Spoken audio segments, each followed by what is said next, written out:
సంగారెడ్డి పట్టణంలోని శ్రీ వాసవి కన్యకా పరమేశ్వరి దేవాలయంలో అమ్మవారి ఆత్మార్పణ దినోత్సవ ప్రత్యేక పూజలు అంగరంగ వైభవంగా నిర్వహించారు. వాసవి మాత ఉత్సవ విగ్రహానికి పంచామృతాలతో ప్రత్యేక అభిషేక కార్యక్రమాలను జరిపించారు. వాసవి మహాసంస్థాన్ ఆలయ కమిటీ చైర్మన్ తోపాజీ అనంతకిషన్ ఆధ్వర్యంలో హోమం నిర్వహించారు. అనంతరం అమ్మవారి పల్లకి సేవ మహాహారతి వైభవంగా నిర్వహించారు. కార్యక్రమంలో ఉపాధ్యక్షులు మేడం రాధాకిషన్, కోశాధికారి జూలకంటి మల్లేశం, కార్యనిర్వాహక కార్యదర్శి కొంపల్లి విద్యాసాగర్, ఆర్యవైశ్య సంఘం పట్టణ కార్యదర్శి నామ భాస్కర్, కోశాధికారి ఆమెటి భాస్కర్, సభ్యులు ఆమెటి ప్రభులింగం, గుండ్లపల్లి నరేష్ కుమార్, యువజన సంఘం అధ్యక్షులు తోపాజీ హరీష్ కుమార్, మహిళా నాయకులు తోపాజీ తేజావతి, మాలతి తదితరులు పాల్గొన్నారు.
ఈరోజు యావత్ భారతదేశంలో వాసవి కన్యకా పరమేశ్వరి ఆత్మార్పణ దినోత్సవము జరుపుకుంటున్న భారతదేశ వైశ్య సోదరం అందరికి కూడా శుభాకాంక్షలు తెలియపరుస్తూ ఈ రోజు సంగారెడ్డి పట్టణంలో వెలిసిన మహా అద్భుతమైన ఆలయం వాసవి మహాసంస్థానం.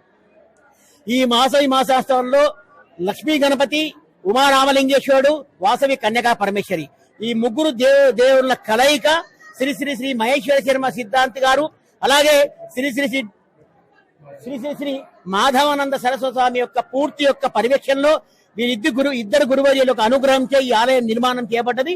మరి ఈ రోజు ఆత్మార్పణ దినోత్సవం సందర్భంగా సంగారెడ్డి పట్టణంలోని అందరూ కూడా భక్తులందరూ కూడా ఈ అమ్మవారి యొక్క పారాయణము, మరి అలాగే అమ్మవారి యొక్క యజ్ఞ కార్యక్రమాలకు కూడా వచ్చేసారు కాబట్టి అందరికి కూడా అమ్మవారి యొక్క కృప కలగాలని చెప్పి మనసారా కోరుకుంటూ ఇక్కడ వచ్చిన భక్తులు అందరూ కూడా వారి యొక్క కోరికలు తీర్చే విధంగా అమ్మవారు నిజంగా అందరికీ సంకల్పం ఇస్తుంది. కాబట్టి ఈ ఒక్క వాసవి మాత అమ్మవారు వైశ్యులకే కాకుండా కూడా ఇతరత్ర కులాల కూడా చాలా మంది ఈ ఆలయ దర్శనం చేసుకుంటున్నారు. స్వయాన వాసవి కన్యకా పరమేశ్వరి సంగారెడ్డి పట్టణ ప్రజలు ప్రత్యేకంగా చెప్తున్నాం ఏంటంటే, స్వయాన విష్ణుమూర్తి సోదరిగా వెలసింది కాబట్టి స్వయాన శ్రీనివాసుడు వెంకటేశ్వర స్వామి సోదరిగా వాసవి కన్యకా పరమేశ్వరి ఉంది కాబట్టి పురాణాలు చెప్తున్నాయి. కాబట్టి అందరూ వచ్చి అమ్మవారిని దర్శించుకొని అమ్మవారి కృపకు పాత్రలు కావాలని చెప్పి మనసారా కోరుకుంటున్నాం. జై వాసవి మాత. మరి సంగారెడ్డిలో తెలిసిన శ్రీ వాసవి మాత అమ్మవారికి పారాయణము అదేవిధంగా యజ్ఞము ఇవన్నీ చేసుకున్నాము. మరి మేము వాసవి మాత ఆత్మార్పణ దినోత్సవం చేసుకోవాలనే ఆలోచనతో అమ్మవారు ఇచ్చిన 3 సూచనల ప్రకారంగా మేము త్యాగము, సేవ, మరి పరిపక్వత గురించి అమ్మవారు మనకి బోధించిన 3 గుణాల గురించి మనము అమ్మవారి సేవ చేస్తున్నాము. అదేవిధంగా ఈరోజు అమ్మవారు మనకి ఆత్మార్పణ అంటే 18 కన్యగానే ఆమె యజ్ఞగుండంలోకి దూకింది. మరి ఆమె యొక్క శీలత దాని గురించి మరి మనం నిజ జీవితంలో ఎలా ఉండాలి అనే మార్గదర్శనంతో అమ్మవారు ఆ విధంగా ఆత్మార్పణం చేసింది. ఆ రోజు 102 గోత్రికులు కూడా యజ్ఞగుండంలో దూకినారు. వారంతా ఆర్యవైశ్యులు గాను మిగతా 700 మందికి వైశ్యులుగా మాత్రమే గుర్తించినారు.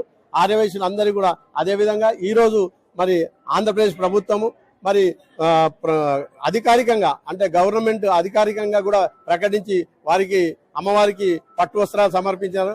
అదేవిధంగా మన తెలంగాణలో కూడా మన ప్రభుత్వం సహకరించి అమ్మవారి ఆత్మార్పణ దినోత్సవంను ప్రభుత్వ హోదాతో చేయాలని నేను కోరుకుంటున్నాను. అమ్మగారు వాసవి మాత ఆత్మార్పణ దినోత్సవాన్ని పురస్కరించుకొని సంగారెడ్డి పట్టణంలోని సమస్త ఆర్యవైశ్యులందరూ హాజరయ్యి అమ్మవారికి అభిషేకము, పారాయణము, హోమము నిర్వహించినారు. అట్టి కార్యక్రమంలో అందరికీ అమ్మవారు ఆశీర్వాదాలు వసగాలని మనస్ఫూర్తిగా కోరుతున్నాను.